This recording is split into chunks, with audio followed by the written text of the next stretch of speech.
ಇಲ್ಲಿ ವಾಲ್ಮೀಕಿ ನಿಗಮದ ಹಗರಣ ಏನಾಯ್ತು, ಯಾಕೆ ಹೊರಗೆ ಬಂತು? ಈ ಬಿಲ್ ಬರೋಕ್ಕಿಂತ ಮೊದಲು ದುಡ್ಡು ಹೊರಗೆ ಹೋತು ಅಷ್ಟೇ. ಈ ಬಿಲ್ ಮೊದಲ ಬಂದಿತ್ತಂದ್ರೆ, ಅವು ಶಾಣೆ ಆಗಿದ್ನಂದ್ರೆ, ಬಿಲ್ ಮೊದಲ ತೊಗೊಂಡಿದ್ನಂದ್ರೆ, ಎಲೆಕ್ಷನ್ ಇದ್ದಿದ್ದಿಲ್ಲ, ಎಲೆಕ್ಷನ್ನಿಗೆ ದುಡ್ಡು ಕೊಡುವಂಥ ಅವರಿಗೆ ಪ್ರೆಷರ್ ಇದ್ದಿದ್ದಿಲ್ಲ ಅಂದ್ರೆ ಬಿಲ್ ತೊಗೊಂತಿದ್ರು, ದುಡ್ಡು ಹೊರಗೆ ಹೋಗ್ತಿತ್ತು. ಚಂದ್ರಶೇಖರ್ ದಲಿತ ಸಾಯುವಂಥ ಪರಿಸ್ಥಿತಿ ಬರ್ತಿದ್ದಿಲ್ಲ, ಈ ಹಗರಣ ಹೊರಗೆ ಬರ್ತಿದ್ದಿಲ್ಲ.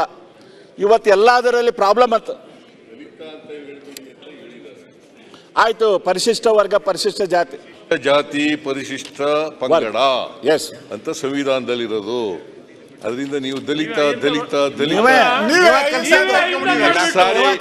ಸಾರಿ ಹೇಳಿದ್ರು ಕೂಡ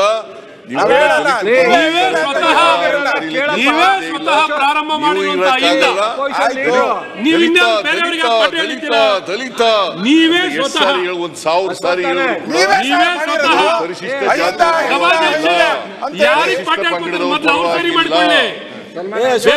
ಇವರ ನಡವಳಿಕೆಯಿಂದ, ಇವರು ಅಧಿಕಾರದಲ್ಲಿರುವಾಗ ಇವರ ಕಾರ್ಯಕ್ರಮಗಳಿಂದ ಬಹಳ ಸ್ಪಷ್ಟವಾಗಿ ಗೊತ್ತಾಗ್ತದೆ. These people, the BJP people are against the social justice. Against the social justice, Congress government, ಸನ್ಮಾನ್ಯ ಸಿದ್ದರಾಮಯ್ಯನವರು ನೀವು ಕೂತ್ಕೊಳ್ಳಿ. ಅಶ್ವಥ್ ಅವ್ರು ಮಾತಾಡ್ಲಿವ್ರೆ, ತೆಗೀರಿ. ಯಾರು ನಿಮ್ನ ತಡೆದಿದ್ದಾರೆ? ನಿಮ್ಗೆ ಅಧಿಕಾರ ಕೊಟ್ಟಿರೋದೇ ಎಲ್ಲ ಸರಿ. ಕೆಲವ್ರಿಗೆಲ್ಲ ತೆಗಿತೀನಿ ಈಗ, ಭ್ರಷ್ಟಾಚಾರದ ವಿರುದ್ಧವಾಗಿದ್ದೀವಿ. ಭ್ರಷ್ಟಾಚಾರ ಕೆಲವ್ರಿಗೆಲ್ಲ ತೆಗಿತೀನಿ ಈಗ, ಯಾರ್ಯಾರು ಕಾಲದಲ್ಲಿ ಏನೇನು ನಡೆದಿದೆ ಅನ್ನೋದೆಲ್ಲ ತೆಗಿತೀನಿ ಈಗ. ಹೇಳ್ತಾರೆ ಈಗ.